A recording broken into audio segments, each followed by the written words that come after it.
الحمد للہ رب العالمین والصلاة والسلام علی سید الاشرف الانبیاء والمرسلین اما بعد فاعوذ باللہ من الشیطان الرجیم بسم اللہ الرحمن الرحیم۔ ایک سوال ہے کہ عورت کا ناک اور کان چھدوانا جائز ہے؟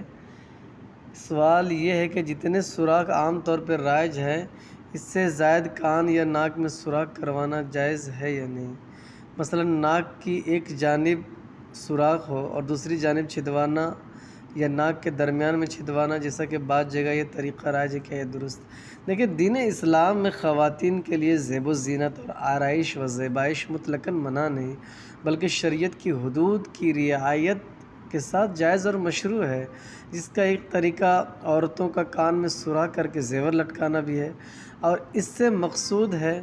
نبی کریم صلی اللہ علیہ وسلم کے مبارک زمانے میں عورتیں کان چھدواتی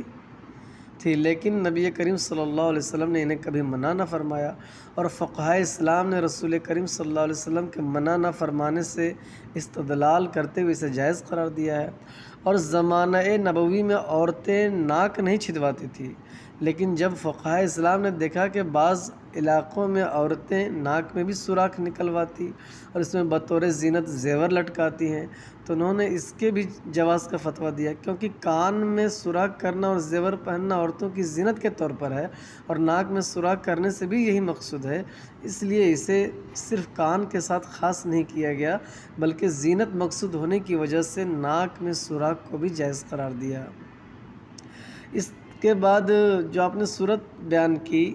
اس کا جواب یہ ہے کہ ناک اور کان میں سوراخ کرنا اور زیور لٹکانا عورتوں کے لیے زینت ہونے کی وجہ سے جائز ہے، اور اگر کسی علاقے میں عزت دار مسلمان عورتیں اپنے ایک ہی کان یا ناک میں ایک سے زیادہ سوراخ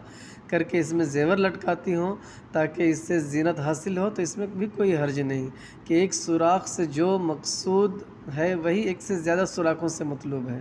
اور زینت کا انداز ہر علاقے والوں کا اپنا اپنا جداگانہ ہوتا ہے، کسی علاقے میں ناک میں نتھ دائیں طرف، کسی میں بائیں طرف، اور بعض علاقوں میں دونوں طرف پہنی جاتی ہے۔ اسی طرح بعض علاقوں میں عورتیں کان میں ایک سوراخ کر کے اس میں بالی پہنتی ہیں، اور بعض میں ایک سے زیادہ سوراخ کر کے زیادہ زیور پہنتی ہے،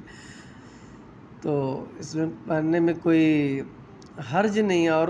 اسے اس علاقے میں غیر مہذب طریقہ شمار نہ کیا جاتا۔ لہٰذا اس طرح عورتوں کا زینت کے لیے کان میں ایک سے زیادہ سوراخ کروانا یا ناک میں دونوں طرف سے سوراخ کروانا جائز ہے۔ ہاں، اس طرح کا سوراخ نکلوانا جو کفار اور فساق عورتوں کا طریقہ ہو، جیسا کہ بعض یورپی ممالک میں فساق عورتیں ناک کے درمیان سوراخ کر کے اس میں کوئی لاکٹ پہنتی ہے، اور عزت دار مسلمانوں میں ایسا ہرگز رائج نہیں، تو ایسا سوراخ نکلوانا شرعاً ممنوع ہے کہ اسلام نے کفار و فساق کے ساتھ مشابہت اختیار کرنے سے منع فرمایا، اور یہ بلا اجازت شرعی اللہ عز و جل کی تخلیق کو تبدیل کرنا بھی ہے، اور اللہ کی تخلیق کو تبدیل کرنا ناجائز و حرام ہے۔ البتہ یہی سوراخ بھی کسی علاقے میں شریف خواتین میں بھی رائج ہو، جیسے دنیا میں مختلف علاقوں کے رواجوں کی حد نہیں، تو ان علاقوں میں اس کی بھی اجازت ہوگی، اور جہاں یہ کفار و فاسقات کے ساتھ مشابہت ہو وہاں ممنوع ہوگی۔ اللہ اعلم ثم رسولہ العالم عز و جل و صلی اللہ علیہ وسلم۔